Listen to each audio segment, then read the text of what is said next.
What is going on, everyone, and welcome back to another episode of Twins Latest. I'm Sam Calder. Hope you're all doing well on this fine Thursday, or whatever other day you're listening to this. We've got a lot to talk about today, so I don't want to waste a lot of time. But before we get into everything, make sure you're subscribed to the channel so you don't miss out on daily Twins news and updates.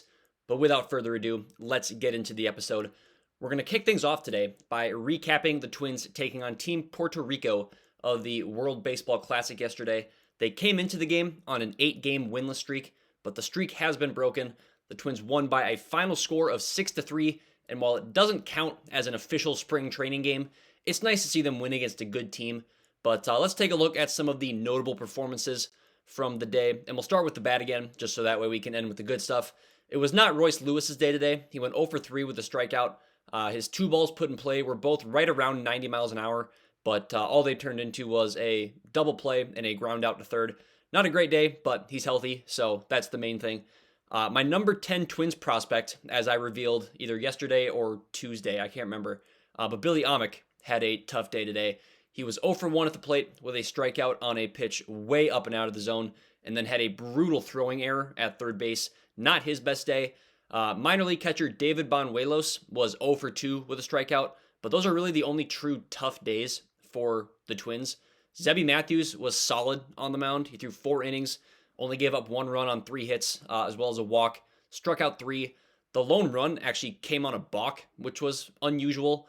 There was runners on second and third with no outs at the time, but after the first runner scored, he was able to pitch around a guy on third with nobody out. He threw 33 of 56 pitches for strikes, generated 6 swinging strikes.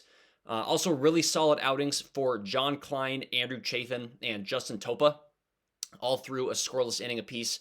Only 1 total base runner allowed from those 3 collectively, so really good to see from those 3 guys, all of whom competing for a bullpen spot. Maybe not as much Klein, but Chafin and Topa for sure. Alan Roden picked up 3 more hits today, including a triple, and I believe his first at-bat. But he's making a very strong case for why he should be the Twins' everyday left fielder, and we'll come back to that here in a little bit. Orlando Arcia had a nice day. He was 1 for 1 with a sac fly, as well as a walk and a pair of RBI. He was his one hit was an RBI double down the left field line, 102.4 miles an hour off the bat. Both Gabriel Gonzalez and Emmanuel Rodriguez logged hits today. Gonzalez's came on a 101.8 mile an hour ground ball, and Erod had a liner in the right field. 12 hits overall for the offense today, a much needed bounce back after yesterday's lackluster performance at the plate.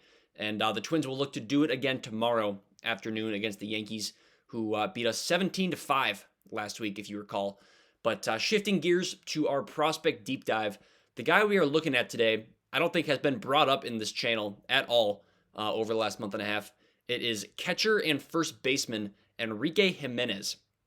He was acquired from the Tigers at last year's trade deadline in the Chris Paddock and Randy Dobnak trade.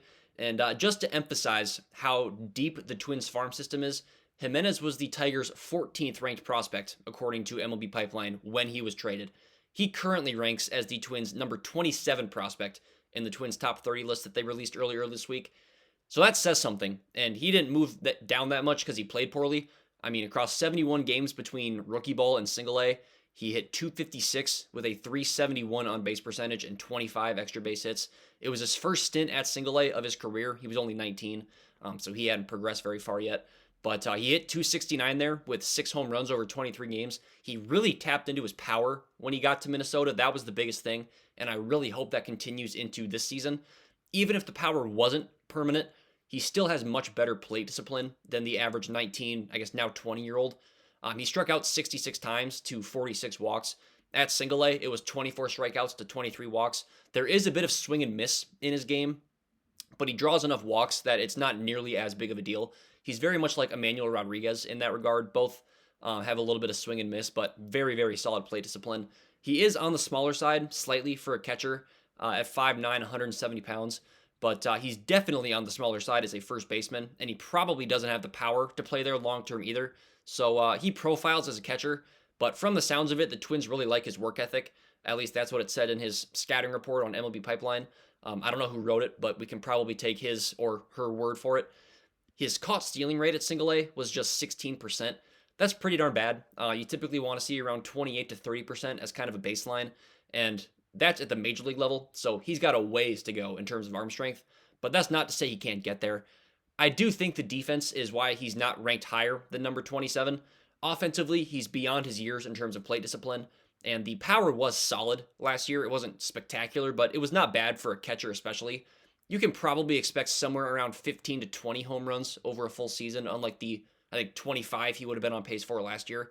But that can still play, with a quality batting average and good on base skills.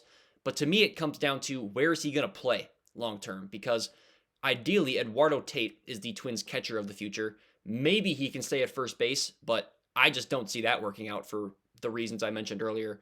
So playing time may eventually become a concern, but that I anticipate will all work itself out in due time.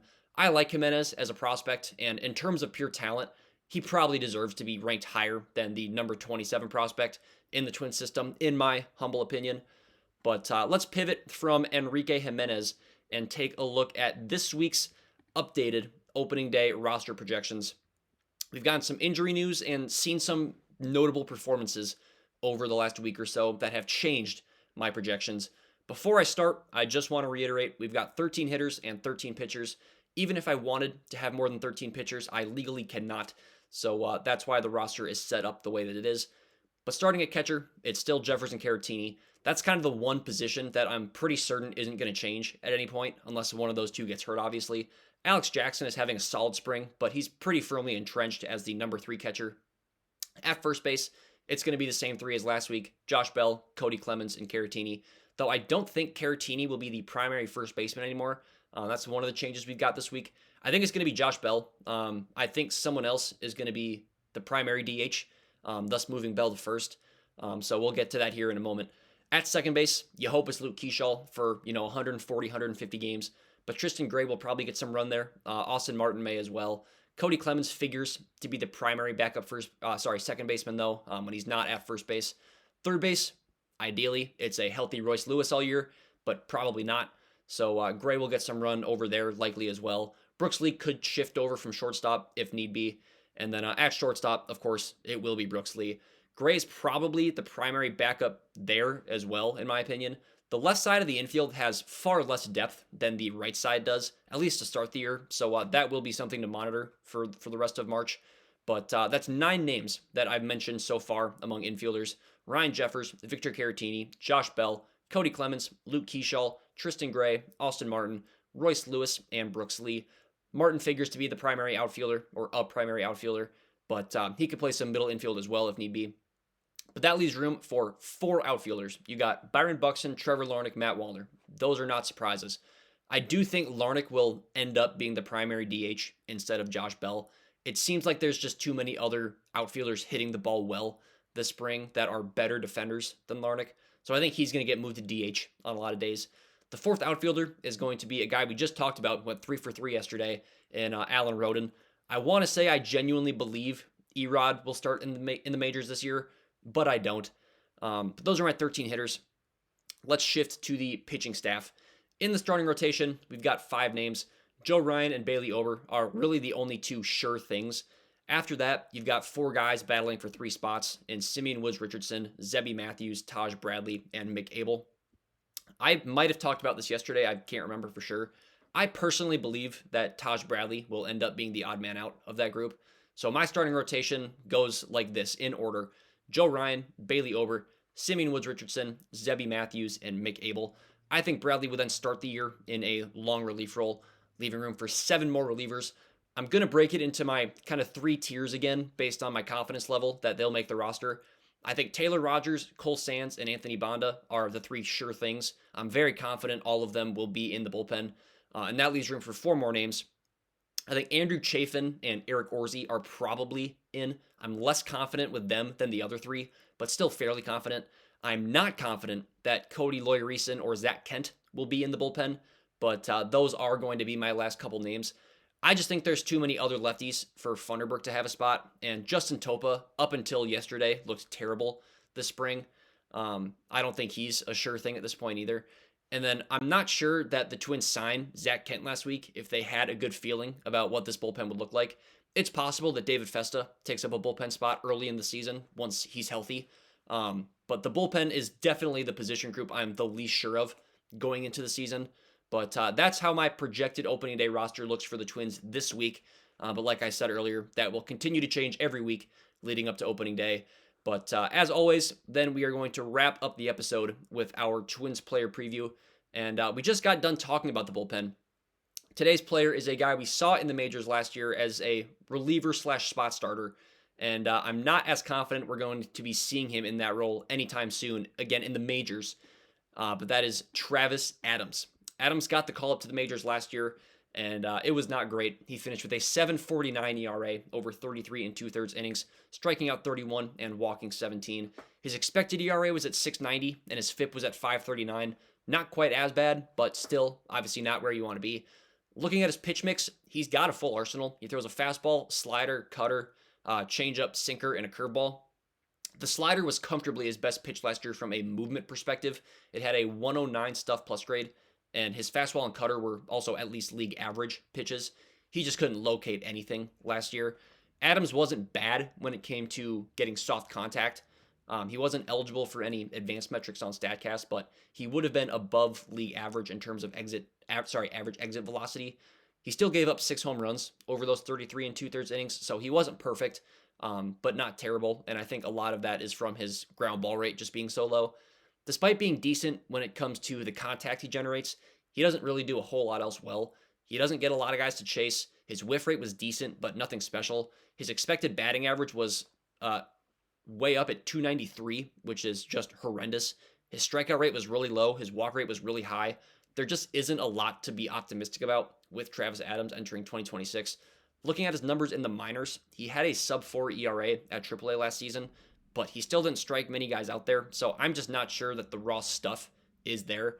There's a reason I did not include him in my opening day roster projections. I don't think he's going to have really any shot of making the roster, at least to begin the season.